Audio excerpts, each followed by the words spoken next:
વાત કરીએ સુરતની. સુરત બાદ તાપીમાં ભૂકંપનો આંચકો અનુભવાયો છે. ત્યારે વહેલી સવારે 2.3ની તીવ્રતાનો આ ભૂકંપનો આંચકો અનુભવાયો. ઉકાઈના 20 કિલોમીટર વિસ્તારમાં તેનો અનુભવ થયો છે. વહેલી સવારે 2.3ની તીવ્રતાનો ભૂકંપનો આંચકો અનુભવાયો છે. ત્યારે ઉકાઈના 20 કિલોમીટર વિસ્તારમાં આ અનુભવ થયો છે. તો સુરત બાદ તાપીમાં પણ ભૂકંપનો આંચકો. વહેલી સવારે આ ભૂકંપનો આંચકો અનુભવાયો હતો. લગભગ 2.3ની તીવ્રતાનો ભૂકંપનો આંચકો.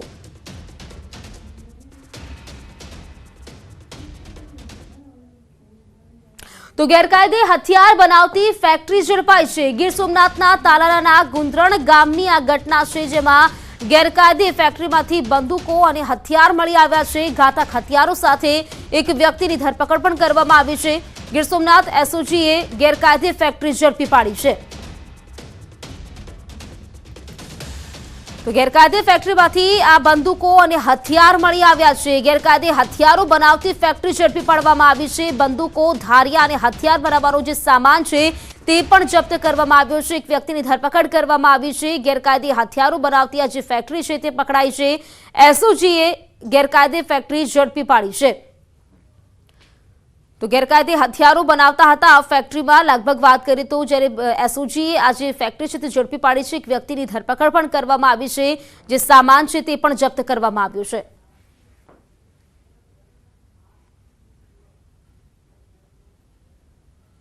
સુરેન્દ્રનગર લીંબડી રાજકોટ હાઈવે પર ખાણ ખનીજ વિભાગના અધિકારીઓ પર અજાણ્યા શખ્સોએ હુમલો કર્યો. લીંબડી સર્કિટ હાઉસ પાસે 3 જેટલી કારમાં આવી તીક્ષ્ણ હથિયારો વડે હુમલો કર્યો હતો. ખાણ ખનીજ વિભાગના 2 અધિકારીઓને હુમલામાં ઈજા પહોંચતા સારવાર માટે હોસ્પિટલ ખસેડવામાં આવ્યા હતા. ખાણ ખનીજ વિભાગની કાર પર પણ પથ્થરમારો કરવામાં આવતા મોટું નુકસાન થયું છે. ખાણ ખનીજ વિભાગની ટીમ ગેરકાયદેસર ખનીજ ચોરી અંગે ચેકિંગ કરી રહી હતી. તે સમયે આ ઘટના બની. લીંબડી પોલીસે ઘટના સ્થળે પહોંચી વધુ તપાસ હાથ ધરી છે.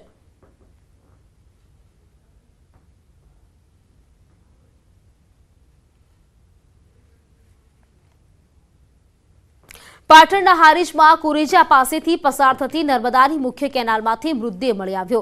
સિદ્ધપુર ખાતે ઇસબગુલની ફેક્ટરી ધરાવતા વેપારીના ભાઈ મયંકભાઈ પટેલ બેંકના કામકાજ અર્થે ઓફિસથી નીકળ્યા હતા, પરંતુ અગમ્ય કારણોસર કેનાલમાં મોતની છલાંગ લગાવી જીવન ટૂંકાવ્યું છે. કેનાલમાંથી યુવકનો મૃતદેહ મળતા ચકચાર મચી ગઈ છે, જ્યારે આપઘાત કરવાનું કારણ અકબંધ છે.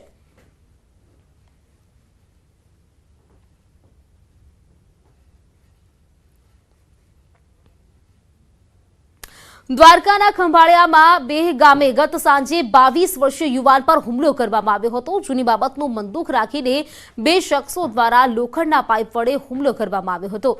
આ પ્રકરણમાં રોજ સવારે યુવાનને અંતિમ શ્વાસ ખેંચતા હુમલાનો બનાવ હત્યામાં પલટાયો છે.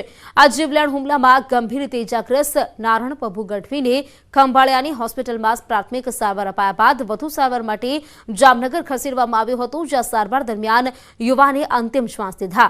તદુપરાંત ઘટનાની જાણ થતાં પોલીસે ગણતરીના કલાકોમાં બંને આરોપીને ઝડપી વધુ તપાસ હાથ ધરી છે.